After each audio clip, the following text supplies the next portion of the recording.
300 children under the age of 15 in Canada are diagnosed with brain tumors every year. You know, if it keeps them happy, isn't it? No! I can't! Can you... Ouch. So Three Stooges here. Can you go get his... Yeah, dummy like this. When Jack was about 4 months old, we noticed that he had an odd movement to his eyes, and we were very concerned about it. And as he got a little bit older, it got worse. So when he was 6 months old, so 2 months later, we took him down to the ER and sick kids to have him looked at. We were very concerned, and he was looked at in the ER by a doctor there who sent him for an ultrasound, found something was there, wasn't sure. And then we were admitted, and 4 days later he had an MRI. The MRI was done. We were going to find out why Jack's eyes were wobbling, and I didn't think it would be very serious. So I was basically starting to chill out, and there was a knock on the door, and a team of doctors came in and said that, well, your son has a brain tumor, basically. And man, I'll never forget those words.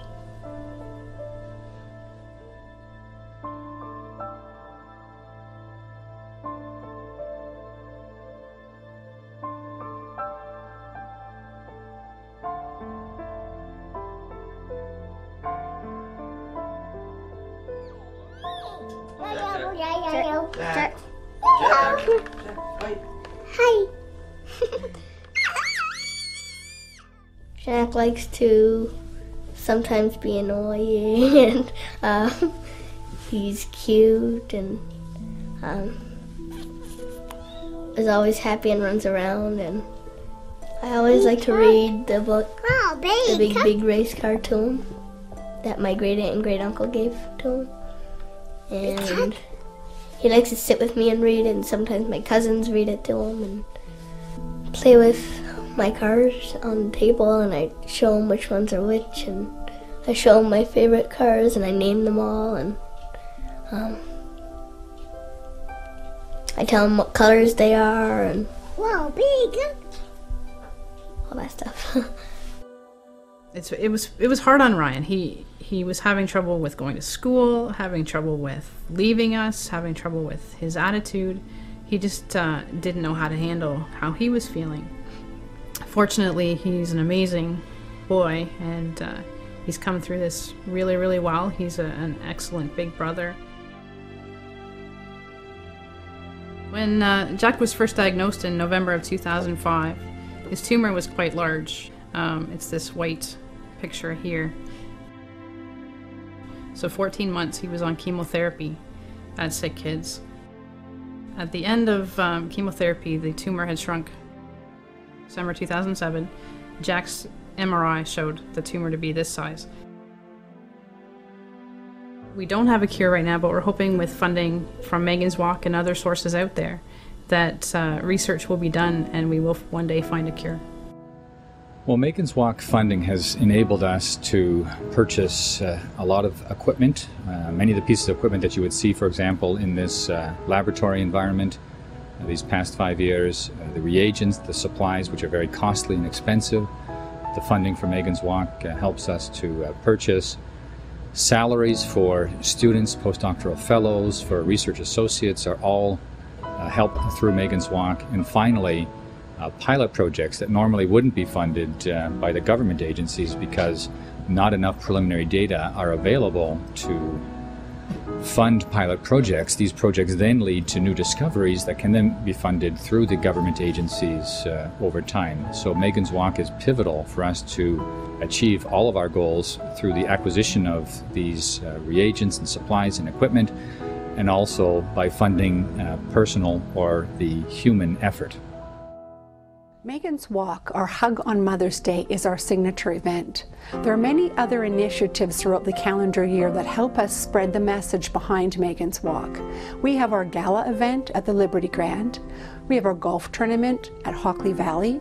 We have our crane ceremony at Sick Kids Hospital, and there are many community and school and business events, such as our theater night, a music concert, swim-a-thon, dress-down days, lemonade stands. The list goes on and on of many wonderful opportunities that we do in the community to share our message.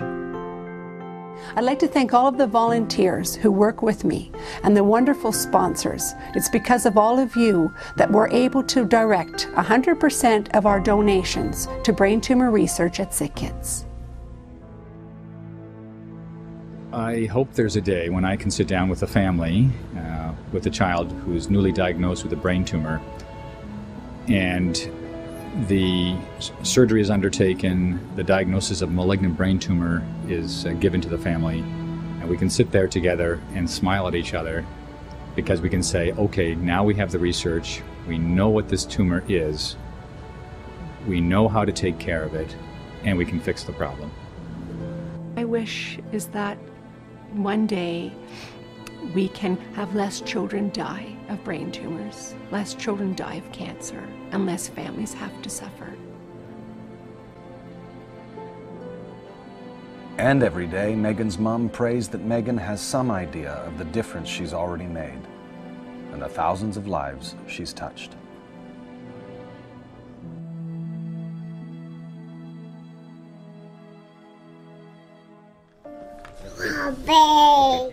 Okay. This is my baby brother Jack, and if I had one wish, I'd wish that he would get better and not have a brain tumor.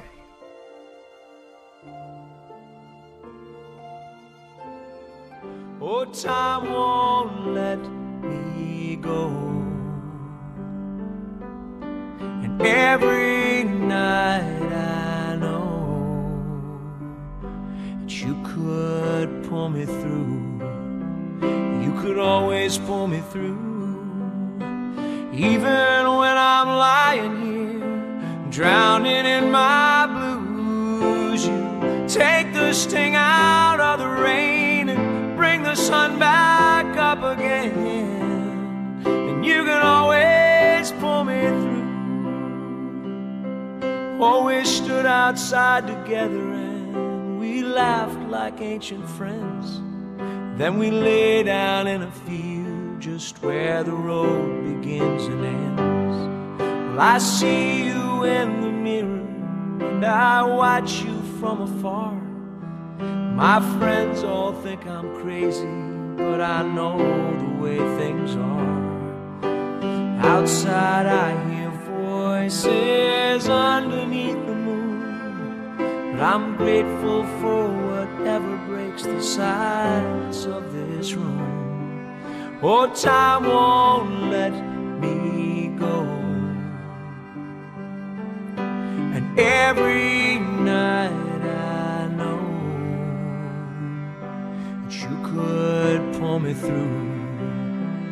You could always pull me through.